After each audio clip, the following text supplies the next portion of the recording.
할렐루야. 성경 암송하심으로 새벽 기도회를 시작하겠습니다. 너희는 사도들과 선지자들의 터 위에 세우심을 입은 자라. 그리스도 예수께서 친히 모퉁이 돌이 되셨느니라. 그의 안에서 건물마다 서로 연결하여 주 안에서 성전이 되어가고 너희도 성령 안에서 하나님이 거하실 처소가 되기 위하여 그리스도 예수 안에서 함께 지어져 가느니라. 아멘. 하나님의 말씀은 출애굽기 26장 1절에서 37절까지의 말씀입니다.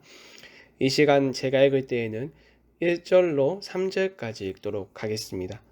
너는 성막을 만들되 가늘게 꼰 배실과 청색, 자색, 홍색 실로 그룹을 정교하게 수놓은 10폭의 휘장을 만들지니 매 폭의 길이는 28규빗, 너비는 4규빗으로 각 폭의 장단을 갖게 하고 그 휘장 5폭을 서로 연결하며 다른 5폭도 서로 연결하고. 아멘.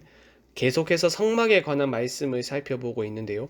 성막을 구성하는 요소는 무엇이며 그것의 넓이와 길이는 어떻게 되며 또 성막 안에는 무엇을 두어야 하는지에 관한 내용을 살펴보고 있습니다. 어떻게 보면 우리에게 이런 내용은 마음에 와닿지 않고 또 지루하고 딱딱한 내용으로 들리죠.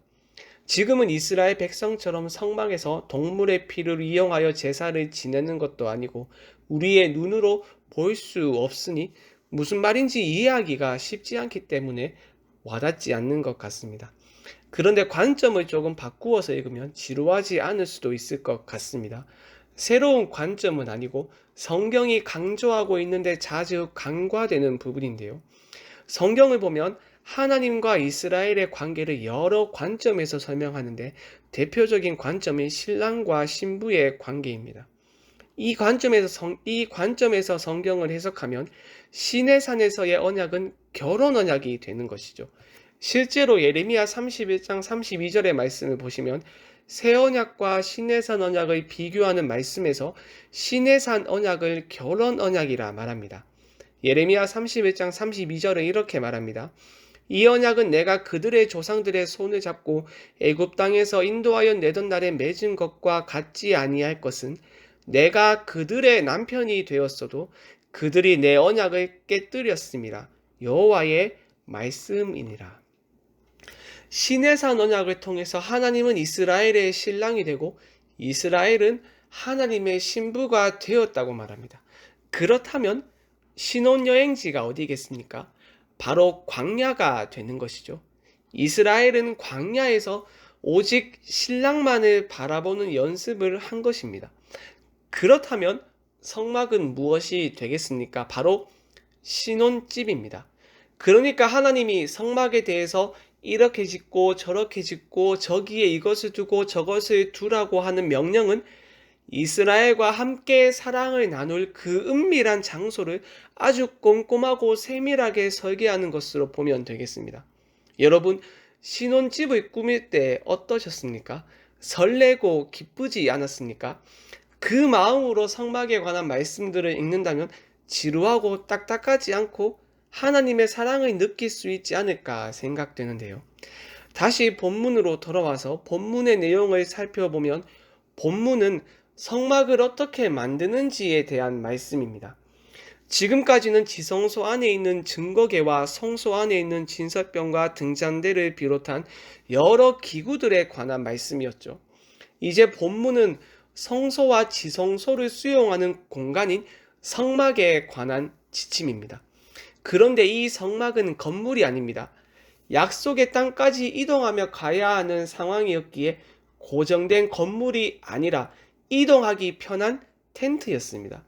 그래서 1절 말씀을 보시면 너는 성막을 만들되 라고 번역되어 있는데 건물이 아닌 덮개로서의 천막을 의미합니다. 먼저 조각상으로 천막을 지탱할 기둥을 만듭니다. 이에 대한 설명은 15절로 30절 말씀을 통해서 알 수 있습니다. 간략하게 15절에서 17절 말씀을 함께 보실까요?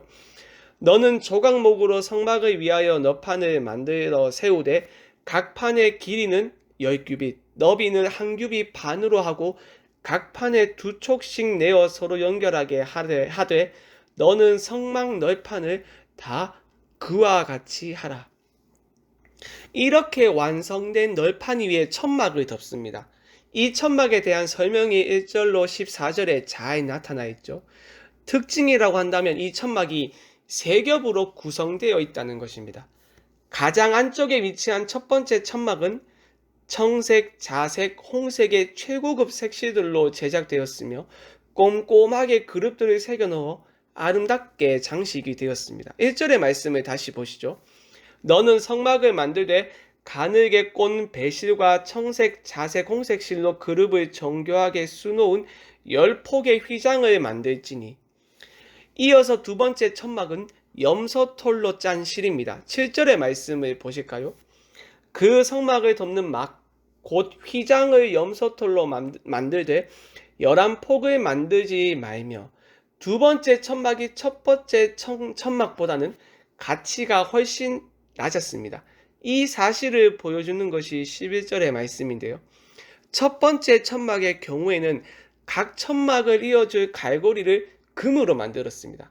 6절을 보시면 금 갈고리 심계를 만들고 그 갈고리로 휘장을 연결하여 한 성막을 이룰지며.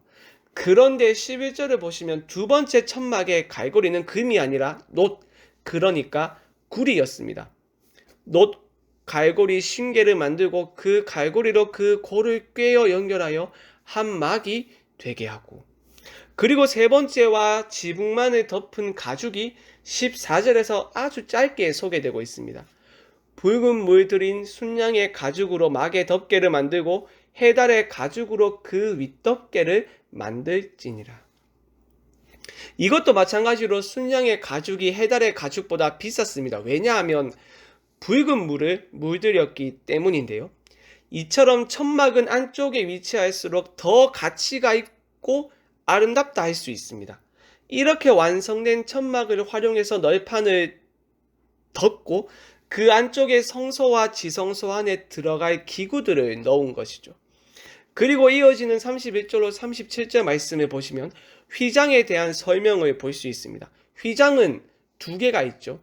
하나는 지성소와 성소를 구별하는 휘장, 그리고 성소와 회막을 구별하는 휘장, 이렇게 두 개의 휘장이 있습니다. 두 휘장 모두 청색, 자색, 홍색 실과 가늘게 꼰 배실로 아름다운 색깔의 휘장을 만듭니다. 그런데 차이점이라고 한다면 지성소를 가리는 휘장은 그룹의 문양이 새겨져 있지만 성소를 가리는 휘장은 그렇지 않다는 것입니다. 이 또한 지성소의 휘장이 더 가치가 있음을 보여주는 것이라 할 수 있는데요. 이처럼 휘장도 천막과 마찬가지로 안쪽에 위치할수록 더 가치가 있고 아름다운 것입니다. 휘장과 천막 안쪽에 있는 것이 더 가치가 있고 아름답다는 이 사실이 무엇을 의미하겠습니까? 바로 하나님이 임재하시는 장소인 지성소의 독특함과 아름다움, 그리고 하나님의 거룩함을 강조하는 것입니다. 정교하게 새겨진 그룹이 이것을 증거하죠. 거룩하신 하나님 앞에 죄인이 들어가지 못하도록, 죄인이 하나님의 임재가 있는 곳에 들어오지 못하도록 막은 에덴 동산의 그룹이 생각나지 않습니까? 사랑하는 여러분, 죄 많은 인간이 도저히 들어갈 수 없는 곳, 하나님의 임재가 가득한 지성소에 우리는 들어갈 수 있게 되었죠. 바로 우리의 영원한 대제사장이신 그리스도를 통해서 말입니다. 우리는 그리스도의 피를 힘입어 가장 아름답고 거룩한 장소인 지성소에 들어가 하나님의 사랑을 경험하고 하나님과 사랑을 나눌 수 있게 되었습니다. 지극히 아름답고 거룩한 장소에 두려움과 떨림으로 나아가는 것이 아니라 감사와 기쁨으로 담대히 은혜의 보좌 앞에 나아갈 수 있게 되었습니다. 오직 예수 그리스도를 믿는 믿음, 예수 그리스도의 피 때문에 말입니다. 그러니 여러분, 날마다 그리스도를 의지하여 아름답고 거룩한 장소에 나아가 하나님의 은혜와 사랑을 경험하실 수 있기를 바랍니다. 우리 말씀 생각하며 합심으로 기도하겠습니다. 예수 그리스도를 의지하여 아름답고 거룩한 곳, 은혜의 보좌 앞에 나아가 하나님의 은혜와 사랑을 누리는 이 하루가 될 수 있도록 붙들어 주시옵소서.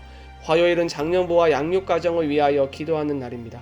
말씀과 기도를 통하여 거룩의 능력을 회복하는 성도들이 되게 하여 주시옵소서. 또한 리더들이 예수 그리스도의 심장으로 영혼들을 섬기게 하여 주시옵소서. 마지막으로 코로나 사태를 속히 종식시켜 주시고 특별히 이 일을 통하여 한국교회가 다시 복음으로 돌아가 복음의 능력을 회복할 수 있도록 이 땅의 교회를 불쌍히 여겨 주시옵소서. 이 외에도 개인의 기도 제목을 가지고 자유롭게 기도하시면 되겠습니다. 주님의 이름을 한번 부르고 자유롭게 기도하겠습니다. 주여.